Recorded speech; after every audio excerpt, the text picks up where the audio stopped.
हम लोग illustration number 2 करने से पहले एक फॉर्मूला रिवीजन करते हैं। तो फॉर्मूला रिवीजन करने के लिए सबसे पहले आप लोग समझिए, ये बैलेंस शीट हैं। बैलेंस शीट में एसेट साइड क्या होता है? Fix asset. एसेट साइड क्या हो गया? Fixed asset. दूसरा क्या होता है? Current asset. फिक्स एसेट होता है, दूसरा क्या होता है? Current asset. करेंट एसेट में नॉर्मली क्या क्या होता है? तो स्टॉक होता है, रिसीवेबल होता है, stock, receivable, cash and bank. Normally यही होता है, और भी करेंट एसेट हो सकता है। तो ये हो गया फिक्स एसेट। सबसे पहले बैलेंस शीट में एक हो गया फिक्स एसेट, दूसरा क्या हो गया? Current asset. तो ये दोनों फिक्स एसेट और करेंट एसेट को मिला करके हम लोग टोटल बैलेंस शीट का एसेट साइड का टोटल बोल सकते हैं ना। तो फिक्स एसेट हो गया, दूसरा क्या हो गया? Current asset. करेंट एसेट में नॉर्मली क्या होता है? स्टॉक होता है, रिसीवेबल होता है, और क्या होता है? कैश इन हैंड होता है। तो ये हो गया। अब लाइबिलिटी साइड में क्या होता है? सबसे पहले शेयर कैपिटल। लाइबिलिटी साइड में शेयर कैपिटल हो गया। दूसरा reserve and surplus. Reserve and surplus में क्या क्या हो सकता है? प्रॉफिट हो सकता है, और भी बाकी रिजर्व हो सकता है। फिर क्या हो सकता है? लॉन्ग टर्म डेब्ट हो सकता है, फिर शॉर्ट टर्म डेब्ट हो सकता है। Long term debt, short term debt. Short term debt में क्या होता है? Current liability. तो ये हो गया क्या? लाइबिलिटी का टोटल। एसेट के टोटल में फिक्स एसेट, फिर करेंट एसेट में stock, receivable, cash at bank, और भी करेंट एसेट हो सकता है। लाइबिलिटी साइड में क्या? Share capital, reserve and surplus, long term debt में क्या हो सकता है? डिवेंचर हो सकता है, और भी बैंक लोन हो सकता है जो लॉन्ग टर्म नेचर का हो। फिर क्या होता है? करेंट एसेट, करेंट लाइबिलिटी में ट्रेड क्रेडिटर हो गया, ट्रेड पेबल्स हो गया, ये सब क्या होता है? करेंट लाइबिलिटी में। तो ये हो गया। अब फार्मूला, करेंट एसेट का फार्मूला क्या होता था?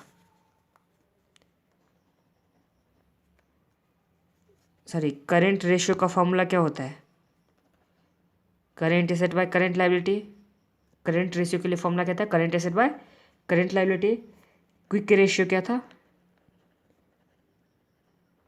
क्विक रेशियो का क्या फार्मूला होता था? क्विक रेशियो का current asset minus stock, current asset minus stock by current liability. तो ये हो गया क्विक रेशियो का। नेक्स्ट में रिसीवेबल।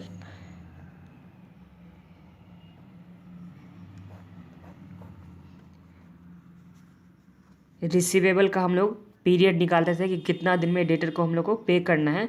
तो वो कैसे निकालते थे? तो एक बार क्या हो जाता था, ऊपर में average receivable divide by total credit sale into 365। तो इससे हम लोग को निकल जाता था कि रिसीवेबल कितने दिन में पे करने वाला है। तो ये हम लोग का क्या हो गया? रिसीवेबल कितने दिन में पे करने वाला है, इससे हम लोग को ये निकल के आ जाता था। तो ये हो गया फॉर्मूला। और रिटर्न ऑन नेटवर्थ को ही हम लोग क्या बोलते हैं? Net profit. Return on net worth को ही हम लोग क्या बोलते हैं? Net profit. तो चलिए इलस्ट्रेशन नंबर 2 करते हैं। इलस्ट्रेशन नंबर 2 में following is the abridged balance sheet of alpha limited. Share capital दे रखा 1 लाख का, प्रॉफिट एंड लॉस 17,000 का, करेंट लाइबिलिटी में 40,000 का। इस तरह से लाइबिलिटी का टोटल 1,57,000। फिर एसेट में क्या दे रखा हुआ है? लैंड एंड बिल्डिंग 80,000 का, प्लांट एंड मशीनरी 50,000 का, डेप्रिसिएशन 15,000 माइनस हो गया। तो प्लांट एंड मशीनरीज कितने का हो गया? 35,000 का। फिर स्टॉक 21,000 का, रिसीवेबल 20,000 का, बैंक 1,000 का। तो ये हो गया करेंट एसेट। आगे क्या है? With the help of the additional information furnish below you are required to prepare trading and profit and loss account and balance sheet at 31st March 2017। तो हम लोग को balance sheet and profit and loss बनाना है। ये information नीचे दे रखा हुआ उसके आधार पे, ठीक है। तो आगे बढ़ते हैं। The company went in for reorganising of capital structure with share capital remaining the same as follows. तो शेयर कैपिटल जिसमें क्या होना चाहिए? रिमेन सेम होना चाहिए। Share capital remain same. Share capital पहले कितना था? 1 लाख था। अभी भी कितना होना चाहिए शेयर कैपिटल? 1,00,000। और रेशियो क्या दे रखा हुआ है, शेयर कैपिटल होगा 50%, अदर शेयर होल्डर फंड्स कितना होगा 15%, 5% डिबेंचर कितना होगा 10%, और पेबल कितने परसेंट होगा 25%। तो ये हो गया रीऑर्गेनाइज कर रहा था क्या चीज़ को, लायबिलिटी मतलब कैपिटल स्ट्रक्चर को, और कैपिटल स्ट्रक्चर में शेयर कैपिटल रिमेन सेम होना चाहिए, बाकी के लिए ये रेशियो दे रखा हो। तो हम लोग को लायबिलिटी के साइड का तो आ गया ना, लायबिलिटी के साइड में जो भी होता है लायबिलिटी साइड में वो तो हम लोग का आ गया। आगे क्या दे रखा है, debenture were issued on 1 April, debenture को 1 अप्रैल में इशू किया गया है, interest being paid annually on 31 March. तो डिबेंचर का इंटरेस्ट हो जाएगा 1 ईयर का। आगे हैं land and building remain unchanged, additional plant and machinery has been bought and further ₹5,000 depreciation written off. तो लैंड एंड बिल्डिंग जितने का था 80,000 का था तो वो 80,000 का ही रहेगा। बाकी जो additional plant and machinery purchase किया गया है और डेप्रिसिएशन 5,000 उसमें एडिशनल हम लोग को चार्ज करना है। The total fixed asset then constituted 60% of total fixed asset and current asset. तो टोटल फिक्स एसेट जो होगा वो 60% of total fixed asset and current asset. तो अभी हम लोग सीखे थे कि करेंट एसेट फिक्स एसेट दोनों मिला के क्या हो जाता है, एसेट साइड का टोटल, मतलब एसेट साइड का जो टोटल होगा वो भी क्या होता है, लायबिलिटी साइड के टोटल का इक्वल होता है। तो हम लोग का जो ये आ जाएगा यहाँ पे जो लायबिलिटी का टोटल आ जाएगा उसका 60%, वो तो एसेट साइड का भी टोटल हो जाए तो उसका 60% हम लोग का क्या है, फिक्स एसेट। तो बाकी 40% बच गया तो वो क्या होगा, current asset. Working capital ratio was 8:5। तो वर्किंग कैपिटल रेशियो कितना दे रखा हुआ है, 8:5। वर्किंग कैपिटल कैसे निकालते हैं हम लोग, current asset minus current liability करके हम लोग वर्किंग कैपिटल निकालते हैं। आगे सम्स में क्या चीज़ दे रखा हुआ है, आगे सम्स में क्या दे रखा हुआ है, क्विक एसेट रेशियो वाज 1:1। तो क्विक एसेट रेशियो दे रखा हुआ है। The receivable 4/5 of the quick asset, तो रिसीवेबल कितना है, 4/5 ऑफ द क्विक एसेट है। To sales ratio revealed at a credit period of 2 month, there were no cash sale. तो सारा जितना भी सेल दे रखा हुआ कितना क्या दे रखा हुआ है, क्रेडिट पीरियड जितना भी सेल दे रखा हुआ क्रेडिट सेल दे रखा हुआ है, और रिसीवेबल का पीरियड कितना दे रखा हुआ है, 2 मंथ्स का। Return on net worth was 10%, तो रिटर्न ऑन नेट वर्थ 10% दे रखा हुआ है। Gross profit was at the rate of 15% of selling price, gross profit भी दे रखा हुआ है। Stock turnover was 8 time of the for the year, तो स्टॉक टर्नओवर कितना दे रखा हुआ है, 8th टाइम। इग्नोर हम लोग को टैक्सेशन करना है, तो अभी हम लोग को क्या बनाना था, balance sheet and profit and loss account, balance sheet and profit and loss account ये हम लोग को बनाना है। तो चलिए बनाते हैं।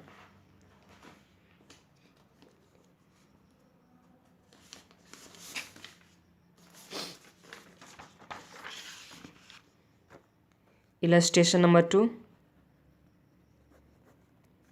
बैलेंस शीट बनाना था तो हम लोग बैलेंस शीट का फॉर्मेट तैयार करके रख लेते हैं।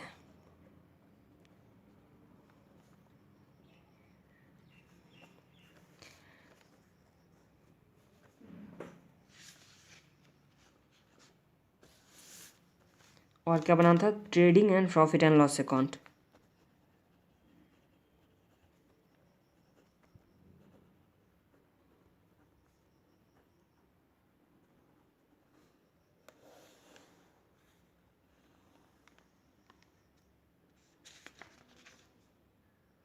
तो ये हम लोग का दोनों का बना करके रख रहे हैं, बैलेंस शीट भी और प्रॉफिट एंड लॉस भी। अब जैसे जैसे इन्फॉर्मेशन है उस तरह से हम लोग इसको फिल करते जाएंगे। तो सबसे पहला इन्फॉर्मेशन क्या दे रखा हुआ था कि कैपिटल रिमेन अनचेंज होना चाहिए, तो कैपिटल कितना था, 1,00,000 था, कैपिटल कितना था, 1,00,000 था। और जो है बाकी का रेशियो दे रखा हुआ था किस तरह से हम लोग को रखना है। तो शेयर कैपिटल का कितना दे रखा हुआ था, शेयर कैपिटल अनचेंज था, कितना था, अनचेंज था, 50% था शेयर कैपिटल, जिसका वैल्यू कितना था, 1,00,000। 50% शेयर कैपिटल का वैल्यू कितना है, 1,00,000। तो शेयर कैपिटल ये हो गया। आगे दे रखा हुआ था other share holder fund, other share holder fund, इसको हम लोग रिजर्व एंड सरप्लस भी बोल सकते हैं। वो कितना परसेंट है, 15%। वो कितना परसेंट है, 15%।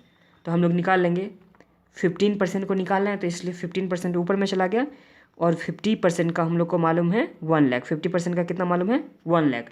अभी तो शेयर कैपिटल 50% है ना, उसका वैल्यू 1,00,000, तो हम लोग 15% का निकालेंगे तो 15 डिवाइड बाय 50 इंटू 1,00,000, तो ये कितना आ गया 30,000। ये कितना आ गया 30,000। नेक्स्ट में 5% डिवेंचर, 5% डिवेंचर, ये भी कैसे निकालेंगे, 5% हम लोग को निकालना है और मालूम कितना है 50% का। 50% का कितना मालूम था 1,00,000, 50% का वैल्यू 1,00,000 मालूम था, तो 5 डिवाइड बाई 50 इंटू 1,00,000, तो ये कितना आ गया 10,000। 10,000 का क्या आ गया डिवेंचर आ गया।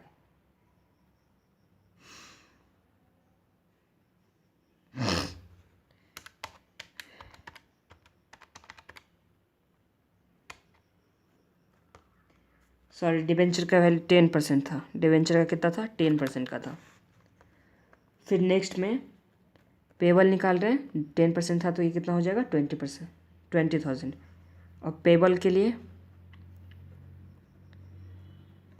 कितना दे रखा हुआ है 20% वैल्यू का, तो 20%, और हम लोग को 50% का वैल्यू कितना मालूम है 1,00,000, तो 25 डिवाइड बाई 50 इंटू 1,00,000, तो ये कितना आ गया 50,000। 50,000 आ गया। इस तरह से हम लोग लाइबिलिटी का टोटल कितना आ गया 1,00,000 प्लस 30,000 प्लस 20,000 प्लस 50,000, तो ये कितना टोटल आ गया 2,00,000। कितने का टोटल आ गया लाइबिलिटी का 2,00,000। तो एसेट का भी टोटल कितना हो जाएगा 2,00,000। तो चलिए हम लोग बैलेंस शीट में इसको फिल कर लेते हैं। सबसे पहले क्या था शेयर कैपिटल, शेयर कैपिटल कितना दे रखा हुआ था 1,00,000। आगे क्या था other share holder fund, other share holder fund कितना निकाले हम लोग 30,000 का। फिर 5% डिवेंचर, 5% डिवेंचर हम लोग कितना निकाले हैं 20,000। कैसे, क्योंकि 10% था कंस्टिट्यूट टोटल कैपिटल का, तो 10 बाय हम लोग 50 कर दिए इंटू 1,00,000, तो ये कितना आ गया 20,000 का। फिर नेक्स्ट में क्या है करंट लाइबिलिटी, करंट लाइबिलिटी में क्या था पेबल, करंट लाइबिलिटी में पेबल, पेबल कितना दे रखा हुआ है 50,000, पेबल कितने का दे रखा हुआ है 50,000। तो इस तरह से टोटल कितना हो गया 2,00,000, टोटल कितना हो गया 2,00,000। तो एसेट का भी टोटल कितना हो जाएगा 2,00,000। अब एसेट में क्या होता है फिक्स एसेट होता है, दूसरा क्या होता है करेंट एसेट्स। तो यहाँ पे दे रखा हुआ था कि फिक्स्ड एसेट जो है 60% of current asset plus fix asset, तो बैलेंस शीट में दोनों मिलाकर के कितना दे रखा हुआ है 2,00,000। तो 2,00,000 का 60% क्या दे रखा हुआ है फिक्स एसेट, तो 2,00,000 का 60% कितना होता है 1,20,000। तो 1,20,000 क्या हो जाएगा फिक्स एसेट, और करेंट एसेट कितना हो जाएगा रिमेनिंग 40%, तो 40% 2,00,000 का कितना हो गया 80,000। तो ये हम लोग का बैलेंस शीट हो गया, फिक्स एसेट हो गया 1,20,000, करेंट एसेट कितना हो गया 80,000। अब फिक्स एसेट में क्या था, अब फिक्स एसेट में था लैंड एंड बिल्डिंग, क्या होना चाहिए, क्या होगा लैंड एंड बिल्डिंग को अनचेंज रखना है, तो लैंड एंड बिल्डिंग कितना हो गया 80,000, कितना हो गया 80,000। तो बचा हुआ क्या हो जाएगा, बचा हुआ क्या हो जाएगा plant and machinery, plant and machinery, plant and machinery बचा हुआ जो था वो क्या हो गया प्लांट एंड मशीनरी। और प्लांट एंड मशीनरी में हम लोग को एक्स्ट्रा कितना चार्ज करना था डेप्रिशिएशन 5,000।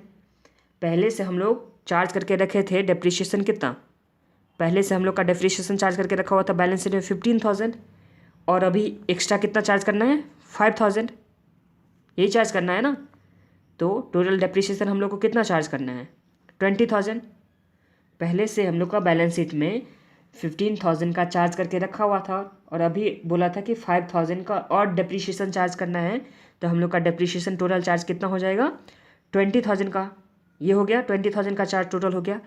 तो अब प्लांट एंड मशीनरी कितना होना चाहिए, अब प्लांट एंड मशीनरी कितना होना चाहिए, तो अब हम लोग का प्लांट एंड मशीनरी कितने का हो जाएगा 60,000 का, कितने का हो जाएगा 60,000 का। कैसे, क्योंकि देखिए फिक्स एसेट का तो टोटल 1,20,000 रखा हुआ है, फिक्स एसेट का टोटल कितना रखा हुआ 1,20,000 माइनस लैंड एंड बिल्डिंग कितना अनचेंज्ड होना चाहिए, लैंड एंड बिल्डिंग कितना होना चाहिए अनचेंज्ड, मतलब 80,000 होना चाहिए।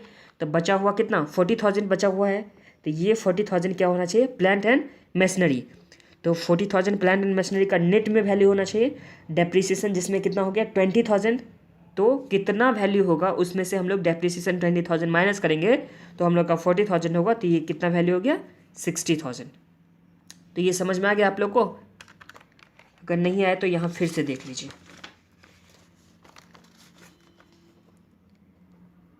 फिक्स एसेट कितने का दे रखा हुआ है, 2 लाख था टोटल एसेट, उसका 60%, ये कितना हो गया 1,20,000 माइनस हम लोग क्या करेंगे land and building. Land and building कितने का दे रखा हुआ था 80,000 का। तो ये बचा हुआ जो 40,000 होगा ये क्या होगा प्लांट एंड मशीनरी। बचा हुआ 14,000 क्या हो गया प्लांट एंड मशीनरी 40,000 का। डेप्रिसिएशन हम लोग प्लांट एंड मशीनरी से क्या करते हैं माइनस करते हैं, तो इसलिए यहाँ पे ऐड कर दिए डेप्रिसिएशन। डेप्रिसिएशन कितना पहले से 15,000 दे रखा हुआ था, अभी कितना था चार्ज करना था एक्स्ट्रा 5,000। तो डेप्रिसिएशन हम लोग कितना चार्ज करेंगे 20,000।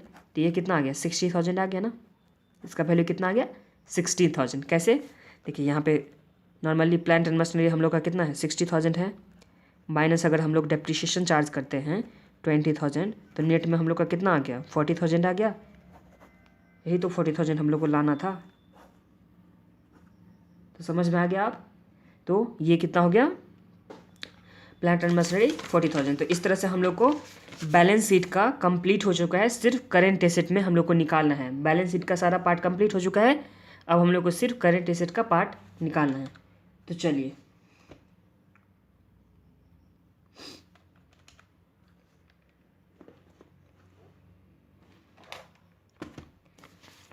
सम्स में क्या दे रखा है क्विक रेशियो दे रखा हुआ है।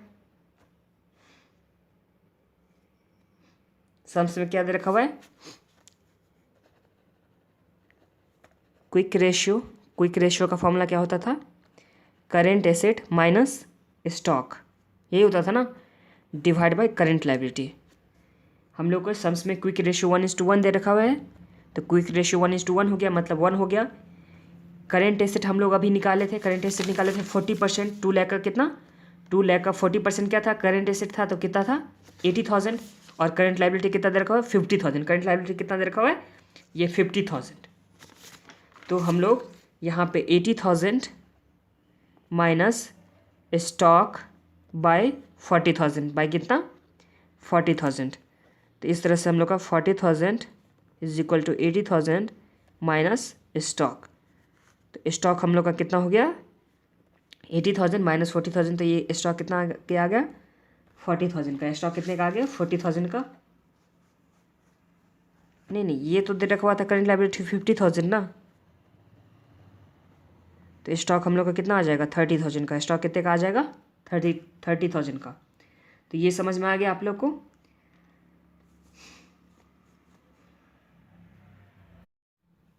अब रिसीवेबल क्या दे रखा हुआ था, रिसीवेबल कितना दे रखा हुआ था 4/5 of quick asset. 4/5 of quick asset दे रखा हुआ था, तो 4/5 इंटू क्विक एसेट कितना हो जाएगा। तो टोटल हम लोग का करेंट एसेट कितना दे रखा हुआ है करेंट एसेट 80,000 का दे रखा हुआ है, माइनस हम लोग क्या कर देंगे स्टॉक। तो स्टॉक कितने का दे रखा हुआ है 30,000 का। स्टॉक कितने का दे रखा हुआ है 30,000 का। तो 4/5 इंटू 50,000, तो ये हम लोग का कितना आ गया रिसीवेबल 40,000। यहाँ तक कोई प्रॉब्लम है? देखिए हम लोग का क्विक रेशियो दे रखा था, क्विक रेशियो का फॉर्मूला था क्या था current asset minus stock by current liability. तो क्विक रेशियो 1 तो 1, करेंट एसेट 80,000 हम लोग निकाले थे, minus stock divide by current liability हम लोग का 50,000 दे रखा हुआ था। तो इस तरह से हम लोग का स्टॉक 30,000 निकल गया। अब रिसीवेबल के बारे में क्या था 4/5 of quick asset, 4/5 of quick asset. तो 4/5 क्विक एसेट में क्या होता था करेंट एसेट, तो करेंट एसेट 80,000 माइनस स्टॉक, तो ये कितना आ गया हम लोग का रिसीवेबल 40,000। तो यहाँ हम लोग बैलेंस शीट में कर लेते हैं। स्टॉक अपने लोग का कितना आ गया था 30,000, स्टॉक कितने का था 30,000 का। फिर रिसीवेबल कितने का आया था 40,000 का। रिसीवेबल कितने का आया था 40,000 का। तो बाकी जो बचा रहेगा वो कैश या बैंक आ जाएगा ना, तो बाकी कितना बचा हुआ 80,000 में से 30,000 40,000 गया, तो हम लोग का 10,000 बचा रहा है। कितना बचा रहेगा 10,000। तो 10,000 हम लोग का क्या हो गया कैश या बैंक हो गया। अब आगे देखिए,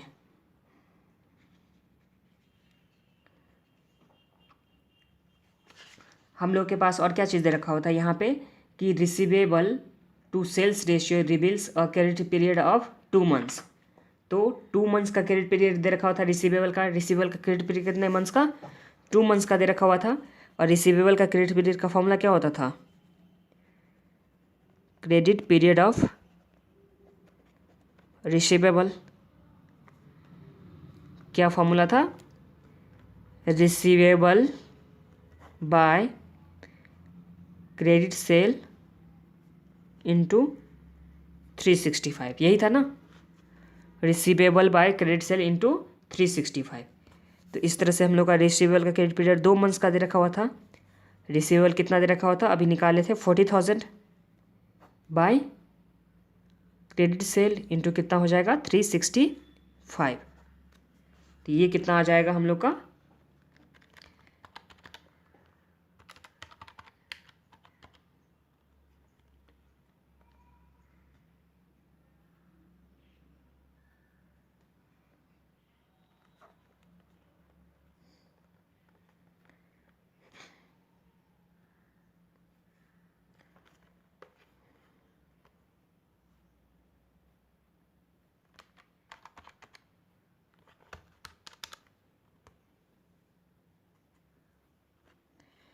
यहाँ पे मंथ्स में दे रखा हुआ है, क्या में दे रखा हुआ है, मंथ्स में दे रखा हुआ है, तो हम लोग इसको भी मंथ्स में कन्वर्ट कर लेंगे। तो 40,000 इंटू 12 डिवाइड बाई 2, तो ये हम लोग का क्रेडिट सेल कितना आ गया, 2,40,000। क्रेडिट सेल कितने का आ गया, 2,40,000 का। तो इस तरह से हम लोग का क्रेडिट सेल आ गया। और लिखा हुआ है there is no cash sale, तो टोटल सेल भी कितना हो जाएगा, 2,40,000। कैश सेल कुछ भी नहीं दे रखा हो तो टोटल सेल भी कितना हो जाएगा, 2,40,000। तो चलिए यहाँ पे लिखते हैं कितना, बाय सेल्स में 2,40,000, ये अभी हम लोग निकाले, कैसे निकाले, तो ये रहा क्रेडिट पीरियड ऑफ रिसीवेबल दे रखा हुआ था, का फॉर्मूला होता है receivable by credit sale into 365, या 12 मंथ्स या 52 वीक, यही हो सकता है ना। यहाँ पे क्रेडिट पीरियड में मंथ्स में दे रखा होता था 2 months is equal to 40,000 divide by credit sale into क्या कर दिए 365 नहीं करके 12 के 12, क्योंकि ये क्या चीज़ में दे रखा हो, मंथ्स में दे रखा हो, क्या में दे रखा हो, मंथ्स में, तो इसलिए हम लोग 12 के। तो इस तरह से हम लोग का क्रेडिट सेल कितना निकला, 2,40,000। तो ये 2,40,000 हम लोग कहाँ पे दे दिए, सेल्स में दे दिए। ग्रॉस प्रॉफिट कितना दे रखा हुआ है सम्स में, ग्रॉस प्रॉफिट का परसेंटेज कितना दे रखा हुआ है, तो ग्रॉस प्रॉफिट का परसेंटेज दे रखा हुआ है 15% ऑफ सेल, 15% ऑफ सेल। तो सेल कितना निकालें अभी, 2,40,000, तो उसका 15% क्या हो जाएगा, ग्रॉस प्रॉफिट। 15% क्या हो गया, ग्रॉस प्रॉफिट।